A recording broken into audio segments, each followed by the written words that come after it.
Hello dear students, मैं सार्थक गुप्ता एक बार फिर आपके सामने हाजिर हूँ। क्लास 10th का मनी एंड क्रेडिट, ये हमारे इकोनॉमिक्स का टॉपिक है। इसको लेकर बहुत ही सिंपल टॉपिक है, चलिए पढ़ते हैं। मनी क्या होता है, रुपया क्या होता है। Exchange, medium of exchange. दुकानदार के पास गए, कोई सामान लेना है, हमने वो सामान लिया और उसकी जो वैल्यू है उसको दे दी।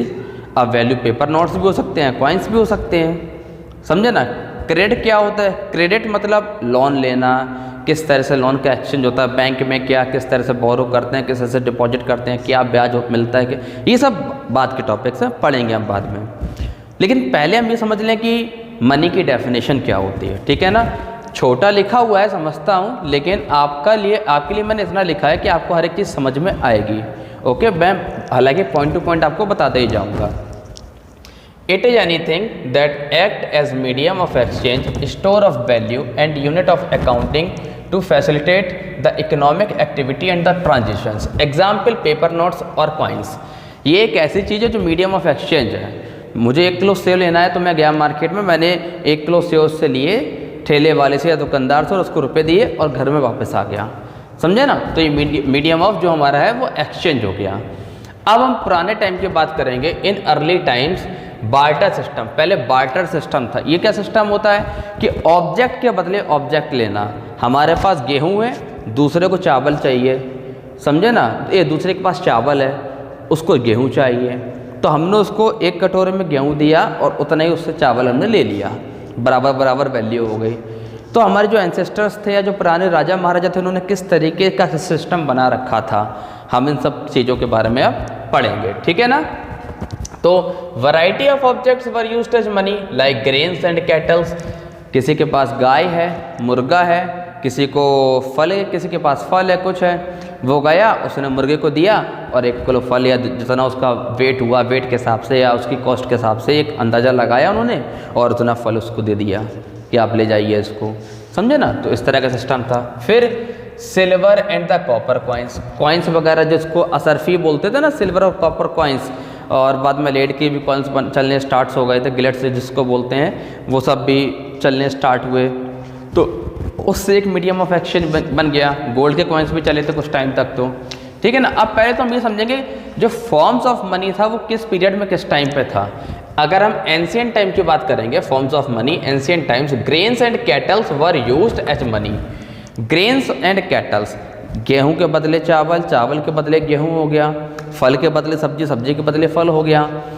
अब एनिमल्स के एक्सचेंज में एनिमल्स भी ले सकते हैं इस तरह से, और किसी को एनिमल चाहिए, किसी को गेहूं चाहिए, उसने एनिमल दे दिया, उतनी वैल्यू वो गेहूं, चावल, दालें या जो भी फल सब्जियां हैं वो सब कुछ ले लिया। ओके, इस तरह से एक्सचेंज होने लगा। हम मेडिवल पीरियड की बात करेंगे तो उस टाइम पे मेटेलिक कॉइन चलने स्टार्ट हो गए थे। मेटेलिक जो सिक्के होते थे, अभी भी कुछ घरों में देखने को मिल जाते हैं। जो लोग ओल्ड कॉइन के कलेक्शन करने के शौकीन होते हैं, या आप नेट गूगल कर सकते हो, उसमें आप देख सकते हो कैसे कैसे कॉइन असरफियाँ थी, बुक में आपको दी गई होंगी।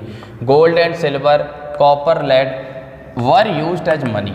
इन सभी को रुपये के तौर पे यूज में लाया जा रहा था, ठीक है ना। मॉडर्न पीरियड में क्या हुआ, अब क्योंकि गोल्ड सिल्वर के इनको वैल्यू पता चल गई, समझ में आया कि भाई ये बहुत ज़्यादा कॉस्टली मेटल्स हैं, और भी दूसरे काम हो सकते हैं। तो जब दूसरे काम हो सकते हैं तो फिर हम मनी एक्सचेंज के लिए ज़रूरी क्या है, इनको यूज करें। हम कोई दूसरी ऐसी चीज़ बना लेंगे जिसमें कॉस्ट भी कम आए बनाने में और उसकी वैल्यू बहुत ज़्यादा हो। 2000 का नोट है तो कॉस्ट गवर्नमेंट की क्या 2000 रुपये आती है? नहीं आती है ना, लेकिन उसकी वैल्यू 2000 रुपये है।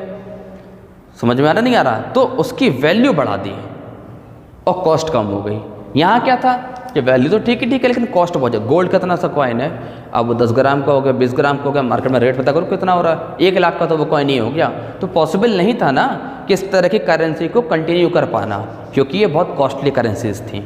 ओके, तो अब मॉडर्न पीरियड में क्या हुआ, paper currency and coins are used as money.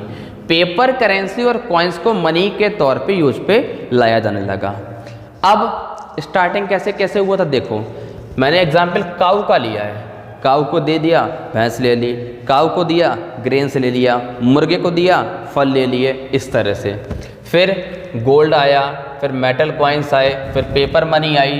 Paper money तो आज भी चलती है ना, मेटल कॉइन्स भी आज चलते हैं, 1 रुपये का सिक्का, 2 रुपये के सिक्के, 10 रुपये का, 5 रुपये का सिक्के चलते हैं ना, ये सब सिक्के चल रहे हैं। पेपर नोट्स में 10, 20, 5, 2, 1 सबके नोट चलते हैं। और देखिए आप 50 का भी है, 100 का भी है, 500 का भी है, 2000 का है, अभी 1000 का बंद हो गया जो पुराने नोट्स थे। अब आगे देखते हैं क्या होता है।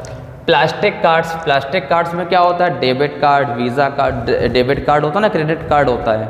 आज देखिए कहीं भी शॉपिंग करने जाते हैं मॉल वगैरह में, डेबिट कार्ड दिया, उसने स्क्रैच किया, पिन कोड नंबर डाला, ऑनलाइन पेमेंट कट जाता है, हमको कैश देने की ज़रूरत ही नहीं पड़ती है, ठीक है ना। उसके अलावा क्या है, इलेक्ट्रॉनिक मनी, वही सेम प्रोसेस इलेक्ट्रॉनिक मनी का बता देते हैं। फ़ोन पे है, गूगल पे है, कार्ड भी नहीं है हमारे पास, तो सीधा हमने वो जो उनका बार कोड होता है ना, बार कोड रीड किया हमने स्कैनर से और उनका पेमेंट भेज दिया। अब आजकल क्रिप्टो करेंसी चलने लगी, ये एक हिडन फॉर्म करेंसी होती है जो इंटरनेट ऑनलाइन में ही रहती है, वहीं कहीं ट्रांसफ़र होती रहती है। हमारे इंडिया में ये हालांकि इनलीगल है, लेकिन आगे आने वाले टाइम में ये लीगल भी हो सकती है, क्योंकि इसका चलन विदेशों में काफ़ी ज़्यादा बढ़ चुका है। जिसको आपने सुना होगा बिटकॉइंस वगैरह होते हैं ना, यही सब, इन्हीं सब की मैं बात कर रहा हूँ। ओके, तो अब हम बात करेंगे मनी vs बार्टर और मनी में क्या क्या डिफरेंसेस थे, बेटर कौन रहा। बार्टर सिस्टम में क्या था, double coincidence of want biggest problem.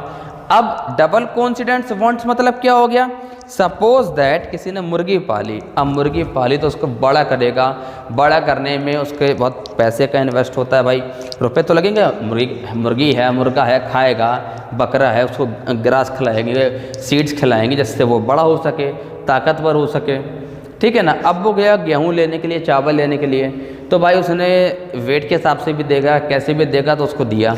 लेकिन अब सपोज दैट ये समझो उसको नहीं चाहिए, उसको मुर्गा नहीं चाहिए, तो अब वो कहाँ जाएगा, उसको तो फल नहीं मिल पा रहे ना, सब्जी नहीं मिल पा रही, तो ये प्रॉब्लम आ रही। भाई हमने मुर्गा दिया, लो ये गाय दे दी, आप इसको रखो और इसके एक्सचेंज में उनको ग्रेन्स दे दो। अब हमको ज़रूरत ही नहीं है, हम क्यों दें आपको भाई, हमें नहीं चाहिए आपकी गाय, हमें नहीं चाहिए मुर्गा। अब क्या होगा, समस्या बढ़ गई, प्रॉब्लम हो गई। और फिर अगर उसको मुर्गा चाहिए भी है तो वो मुर्गा दे तो रहा है, लेकिन उसको फल या फ्रूट्स या ग्रेन जो कुछ भी मिल रहा है वो उतना अमाउंट में नहीं मिल रहा। वो सोच रहा है यार मैंने इसको पाला है, ग्रेन्स खिलाए हैं, कितना इस पर इन्वेस्ट कर दिया और मुझे मिल क्या रहा उसके तो वो नहीं देगा। क्यों देगा, वो लॉस में क्यों जाएगा, समझे ना। अब जो मैंने आपको बताया मनी vs बार्टर में बिगेस्ट प्रॉब्लम ये आ रही थी। मनी में क्या था, eliminates double coincidence of wants, problem solve. मतलब क्या था कि भैया पैसा है, ये पकड़ो मुर्गे की कॉस्ट अपनी, लाओ मुर्गा हमें दो, ये पकड़ो गाय की कॉस्ट, लाओ गाय हमें दो, ये पकड़ो फल की कॉस्ट, लाओ फल हमें दो, ये लो गेहूँ ग्रेन्स की कॉस्ट, लाओ ग्रेन्स हमको दो। तो मनी में क्या हुआ, सारी प्रॉब्लम सॉल्व हो गई, सबको उसकी कॉस्ट मिल गई, दिक्कत ही नहीं हुई, ठीक है ना। अब हम बात करेंगे money as a medium of exchange. Money जो था मीडियम ऑफ एक्सचेंज कैसे बना, money acts an intermediate in the exchange process, it is called a medium of exchange. Money क्या था, एक आपसी इंटरमीडिएट, मतलब क्या होता है कि आपस में एक दूसरे का जो भी प्रोसेस था ना लेन देन का, एक्सचेंज प्रोसेस का, वो मीडियम ऑफ एक्सचेंज बन चुका था। मनी अभी भी है मनी ऑफ एक्सचेंज, और बहुत टाइम्स पहले से चला आ रहा है कि भाई हमको कुछ भी लेना है मार्केट में एक फिक्स अमाउंट उसकी तय हो चुकी है। शक्कर लेनी है 40 रुपये किलो, 40 रुपये दिया शक्कर ले ली।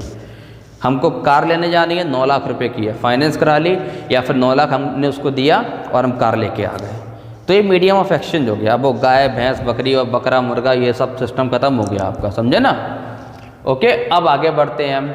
अब a person can holding money can easily exchange it for any commodity और सर्विस दैट ही और सी माइट वांट। क्या है, जिस पर्सन को जो भी सर्विस या कमिटी चाहिए, जो वो चाहता है, वो आसानी से पैसा देके वो चीज़ ले सकता है। ये मैंने आपको जस्ट अभी बताया था। अब हम पढ़ेंगे मॉडर्न फॉर्म्स ऑफ मनी।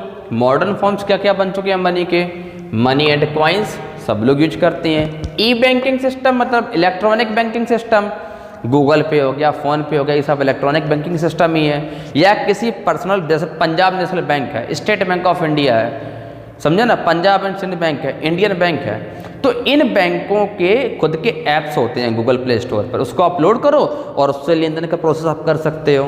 पैसा भेजना है, कहीं से पैसा आना है, ये सब नॉर्मल तरीके से आपका हो सकता है, ठीक है ना। ई बैंकिंग मैंने बता दिया। डेबिट कार्ड और क्रेडिट कार्ड ये सिस्टम है आजकल।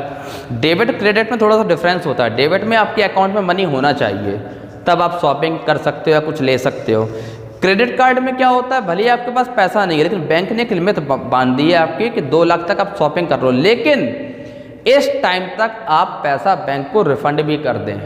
समझे ना, ये होता है। चेक, अब भाई चेक क्या है, ना तो ये रुपये है, ना मनी है, ना इलेक्ट्रॉनिक बैंकिंग है। अब चेक का क्या काम है, चेक में क्या होता है, हमारे पास अंबानी का चेक पड़ा, मुकेश अंबानी का चेक पड़ा, रतन टाटा का चेक पड़ा, तो क्या अमीर हो गए? क्या हम उनको मतलब उनका पैसा ले लेंगे? पॉसिबल है क्या? नहीं है। हाँ, उनके साइन अगर होंगे इस पेपर पे और एक सम ऑफ द अमाउंट भरा होगा मेरे नाम से या किसी इंडस्ट्री या किसी कंपनी या किसी संस्था के नाम से, एनजीओ के नाम से, तो फिर पैसा आसानी से निकाला जा सकता है। तो चेक क्या होता है, देखिए, it is a paper instructing the bank to pay a specific amount from the specific amount from the person account to the issued person.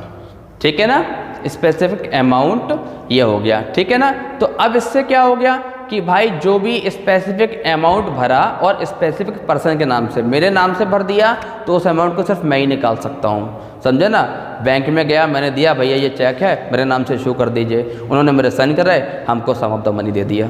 देख, प्रूफ हो गया कि हाँ भैया इन्होंने इतना रुपये देने को बोला था, 5,000 रुपये, 10,000 रुपये, 10 लाख रुपये, 20 लाख रुपये, वो मिल गया। लेकिन जो पर्सन चेक बना रहा है, जिसका अकाउंट है, उसके अकाउंट में पैसा होने भी चाहिए, क्योंकि पैसा तो उसी के अकाउंट से कटेगा ना। ओके, अब हम बात करेंगे करेंसी। ठीक है ना, इन इंडिया द आरबीआई को हम लोग बैंकर्स बैंक भी बोलते हैं। हमारा अकाउंट स्टेट बैंक में है, पंजाब नेशनल बैंक में, इंडियन बैंक में है, पंजाब एंड सिंध में है, या किसी भी बैंक में, इंडियन बैंक हो गया, सिंडिकेट बैंक हो गया, तो सभी बैंकों का जो पापा है, पापा मतलब जो हेड है पूरा, वो है आरबीआई। तो इसको हम लोग बोलते हैं बैंकर्स बैंक। ठीक है ना, issue currency notes on the behalf of the central government. Central government के बिहाफ पे ये करेंसी नोट इशू करता है। हर कोई नोट नहीं छाप सकता है, ये इलीगल है, और वैसा नोट छाप ही नहीं सकता, पॉसिबल नहीं है। और पकड़ जाते हैं तो केस होता है, जेल भी जाते हैं जो फर्जी नोट का काम भी करते हैं। अगर ऐसे नोट छापने लग जाएं तो फिर सब नोट ही छापें, समझे ना, फिर वैल्यू क्या बचेगी नोट्स की। ओके, दूसरा क्या है कि so it is the supreme institute of Indian financial system. ये इंडियन फाइनेंशियल सिस्टम का सुप्रीम इंस्टीट्यूट है सबसे। जैसे सुप्रीम कोर्ट ऑफ इंडिया है ना, वो पूरे इंडिया का सुप्रीम कोर्ट हो गया।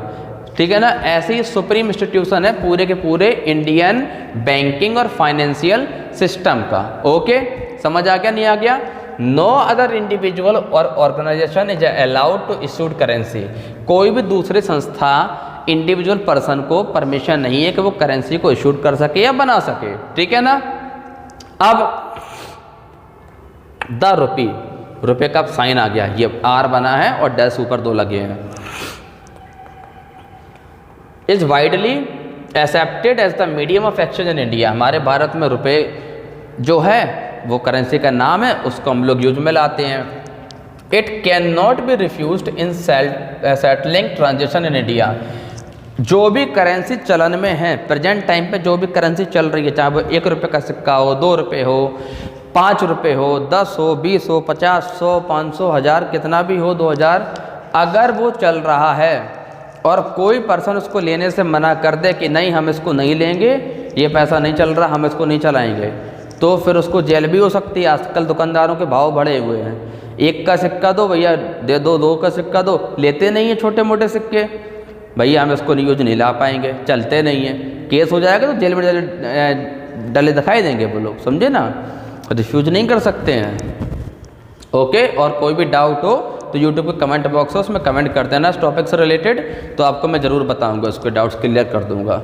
ठीक है ना, अब हम बात करेंगे किसकी, loan activity of bank. Bank की जो लोन एक्टिविटी कैसी होती है, क्या होती है, देखिए, डिपॉजिटर्स होते हैं एक और दूसरे होते हैं बोरोवर्स।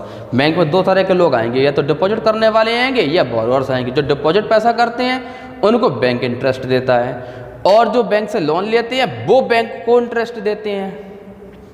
आपको समझाता हूँ, मैंने ये बॉक्स बनाया ना, समझाने के लिए बनाया था। सपोज दैट कोई एक पर्सन ए है, वो बैंक में 1 लाख रुपए जमा करने आता है, तो उसको बैंक साल का 5% सपोज दैट सेविंग अकाउंट पे ब्याज देता है, तो उसको मिल गया 5,000 रुपये, 5,000 रुपीज़। ओके, अब क्या हुआ, कोई बी पर्सन आता है, उसने बैंक से 1 लाख रुपीज़ क्या किया, लोन लिया, तो उसको बैंक को मिनिमम 25,000 रुपीज़ देना पड़ेगा। तो बैंक की आमदनी कितनी, यहाँ 25,000 रुपये उसको ब्याज चुकाने पड़े ना, मतलब लोन लेने पे किसी नॉर्मल आदमी को ज़्यादा अमाउंट चुकाना पड़ जाता है, और जो बैंक लोन दे रही है वो लोन कम, वो ब्याज जो होता है वो कम मिलता है। तो बैंक को प्रॉफिट हो गया कितने रुपए का, 20,000 रुपये का, समझे ना। तो ये बैंक की एक्चुअल इनकम इसी तरीके से बनती है कि भाई किसी को लोन लेना है, कोई भी समस्या हो सकती है, कार लेना, घर बनवाना है, या कोई किसी पर्सनल रीजन की वजह से या कोई इमरजेंसी पड़ गया उस वजह से लोन लेना है, तो फिर उसको बैंक को अच्छा ब्याज भी देना पड़ता है, ठीक है ना। अब होता क्या है, accept deposit from the people, people deposit करते हैं, renders loan to the needy, renders जो होते हैं वो नीडी को, जो नीडी पर्सन होते हैं उनको लोन प्रोवाइड कराते हैं। बात समझ में आ रही है नहीं आ रही है, कि मैंने क्या बताया, 2 तरह के लोग होते हैं, डिपॉजिटर्स और बोरोवर्स। ओके, समझ में आ गया नहीं आ गया, एनी डाउट, एनी प्रॉब्लम हो तो बताना। रेट क्रेडिट, उस पर उसको इंटरेस्ट मिलते हैं। ओके, अब क्या है, ट्रांसफ़र अकाउंट, मतलब अकाउंट का जो ट्रांसफ़र लेन देन होता है वो सब की बात हो गई।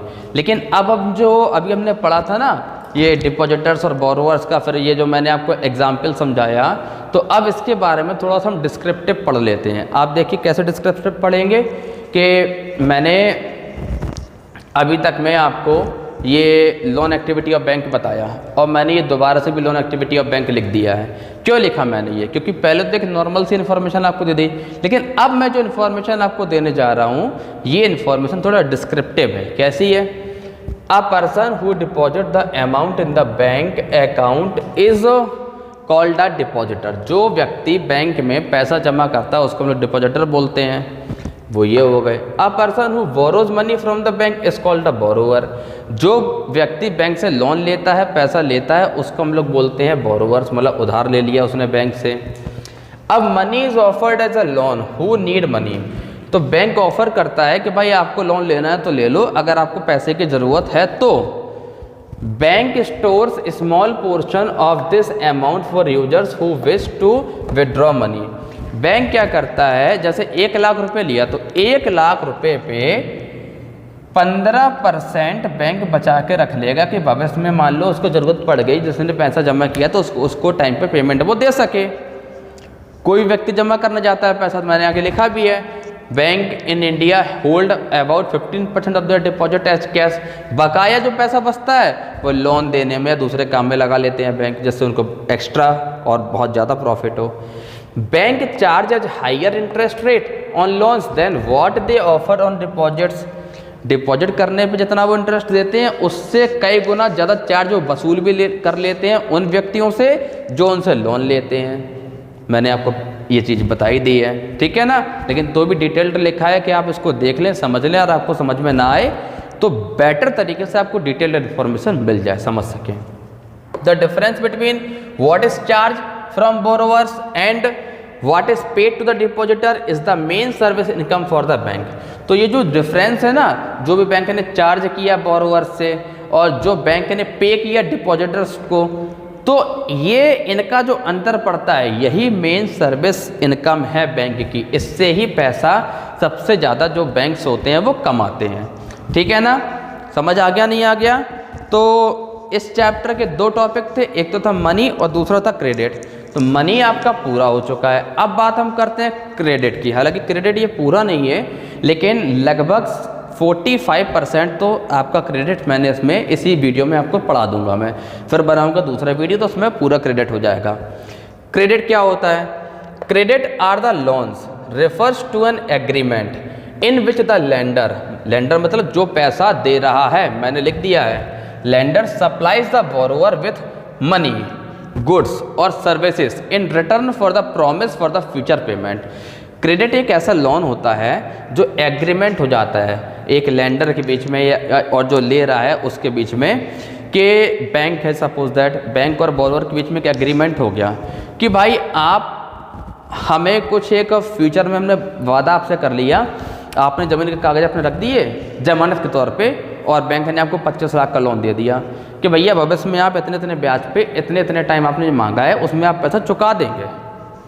समझ रहे हो ना? तो एक प्रॉमिस हो गया, एक संधि हो गई, एक प्रॉमिस हो गया, वादा ले लिया आपने बैंक से और बैंक ने आपसे, दोनों एक दूसरे को सेटिस्फाई कर दिया। अब क्या होता है, क्रेडिट लोन एक्टिविटीज और बैंक की क्रेडिट लोन एक्टिविटीज होती हैं वो किस तरह की होती हैं, हम उसके बारे में बात करेंगे।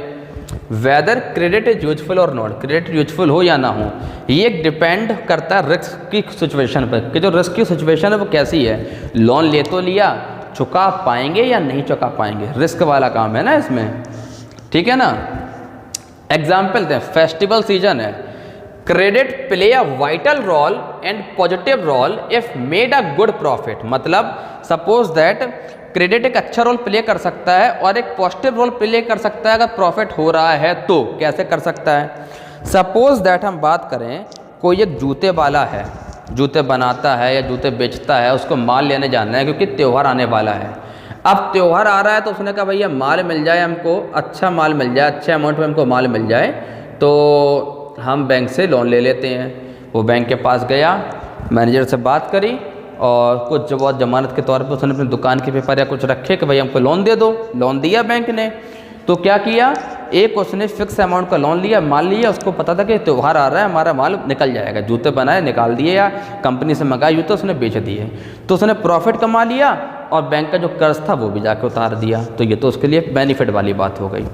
दूसरी सिचुएशन कैसी होती है कि credit for crop production, if the crop failure credit pushes the person into the डेब्ट ट्रैप। अब क्या होता है कि अगर क्रॉप जो उगाई है, उगाना है, बीज लेना या कुछ खाद वगैरह लेनी है, तो किसान आया, उसने बैंक से लोन लिया और लोन लेने के बाद में क्या हुआ कि अगर क्रॉप बेकार हो गया, बेकार होने के बाद में क्या हुआ, या कोई बिजनेस के लिए लोन लिया, अगर वो बेकार हो गया, बिजनेस नहीं चल पाया, तो ऐसे टाइम पे पर्सन क्या होता है, पूरी तरीके से कंगाली में चला जाता है। अब बैंक का ब्याज पे ब्याज बढ़ रहा है, ब्याज नहीं चुका पा रहे, मूलधन क्या चुकाएंगे, वो बर्बाद हो गए, क्रॉप फेल हो गई, ठीक है ना। तो ऐसे टाइम पे क्या होता है कि जो पर्सन होता है वो बिल्कुल डेप्थ में, बिल्कुल नीचे चला जाता है और उसको बहुत समस्याओं का सामना करना पड़ता है। अब क्रेडिट कैसी कैसी होती हैं पहले समझ लें हम। Credit will be boon to a borrower if the interest rate is very low. अगर इंटरेस्ट रेट काफ़ी लो है तो ये बोरोवर के लिए बोन साबित होती है कि भैया लोन ले लिया, बिजनेस किया, क्रॉप उगाई, फ़ायदा हो गया, बैंक को चुका दिया, अपना प्रॉफिट निकाल लिया, कोई दिक्कत नहीं है, बढ़िया बात है। लेकिन if he is able to pay the bank on time, अगर वो बैंक को टाइम पे लोन चुका देता है तो ये सिचुएशन है, नहीं तो नहीं है, ठीक है ना। In this situation credit helps to increase earning. ऐसे सिचुएशन में क्या होता है, क्रेडिट पर्सन को तरक्की दिलाने में बहुत सहायक बन जाता है, कमाई करने में बहुत सहायक बन जाता है sorry. And therefore the person is better off than before, और उस पर्सन की जो पहले की स्थिति होती है उससे काफ़ी अच्छी स्थिति अब उसकी हो चुकी होती है, भले ही लोन लेने के बाद ही क्यों ना हुई हो, लेकिन उसने टाइम से लोन भी चुकाया, फ़ायदा भी निकाला।